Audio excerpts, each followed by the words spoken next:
Good morning, family. Let's go, baby. Did you put God first this morning? Did you wake up and say, thank you, Lord, for the good and for the bad? Did you say, Lord, please help me decrease as you increase in my life? I know I did, and this is very important. This morning routine is so important, family. Today, since I'm out here on the water, it looks like I'm walking on water. I'm going to share the story of the parable of the disciples in the boat. It's a perfect time to do this, family. So the disciples are on a boat, right? There's a killer storm, massive storm around them.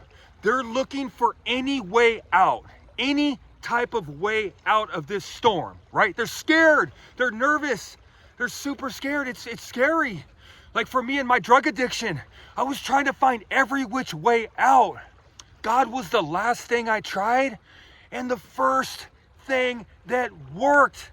I wandered for 37 years chasing all the wrong things that the devil was telling me. I listened to the lie for so long. I was in that massive storm, family, in that massive storm. So they're looking on the outskirts of the boat. They see Jesus from afar. They see Jesus from afar. Jesus tells them to come towards him. Come towards him. So Peter, he's the rambunctious disciple. He's kind of got courage. He's got this outgoing attitude. He ends up stepping to the tip of the boat, to the end of the boat. And he steps out and he's walking on water, family. He's walking on the water. When he starts to notice the storm and take his eyes off God, he starts to sink, family. Starts to sink. Sinks into the water. But you got to keep your eyes on God. The point of this parable is we fear change. We fear certain times in our life. The superpower of walking with God is if we control our vessels and we become a person of integrity, then the Lord is taking care of things around us so we can continue to be the blessing. We can continue to walk in the light with the Spirit, hiding nothing from nobody.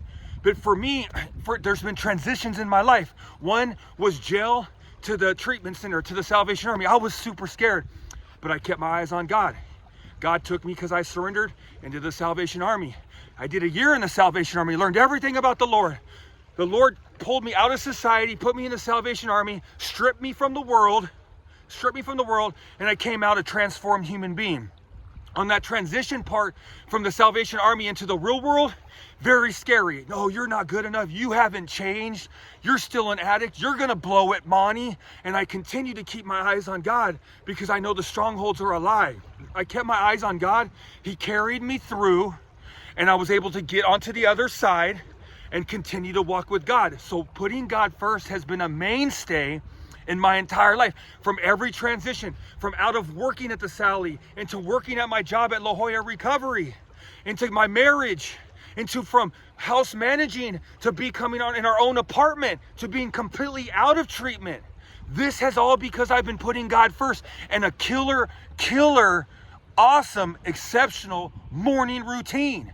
Waking up early, 4:30 in the morning, and putting God first. Pausing, reflecting on what God has done for me, asking to use my hands, feet, and voice for gifts to his kingdom, to use my gifts for good. And then your will, Lord, and give me the strength to carry it out. Armor up with the armor of God, walk out of the house and continue to let the Lord shine through your vessel.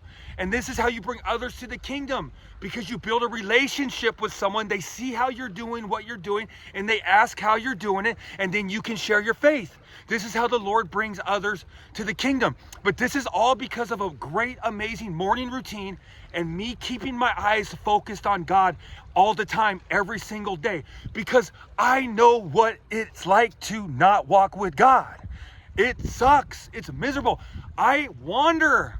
I ride a bike. I put needles in my arm. I commit crime. I lie. I isolate. It's an absolute nightmare of a life. But if I put God first, I have purpose. I wake up and I know exactly why I'm doing what I'm doing, because a powerful why is what you need. If you have a powerful why, you'll never ask how. You'll know what you have to do every single morning.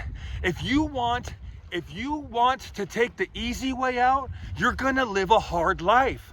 If you want to go the hard route, you're going to live an easy life, a more fulfilled life, a loved life, an amazing life. Life is not easy. We get stronger, family. God is building your vessel. Even though your vessel might be dying every single day, your spirit is growing. Your spirit is growing every single day. That's why now my spirit feels better than when I was 20. But yeah, when I get up, I can't go jump gates no more or climb jungle gyms and things like that like I could in my early 20s. But my spirit feels like it can take on the world, family. Let's put God first. I just wanted to get out here. I looked at the video and I said, holy moly, it looks like I'm walking on water. So I wanted to share a little message on the disciples in the boat. Put God first. Keep your eyes focused on the prize, family. Stop being a spectator in your life.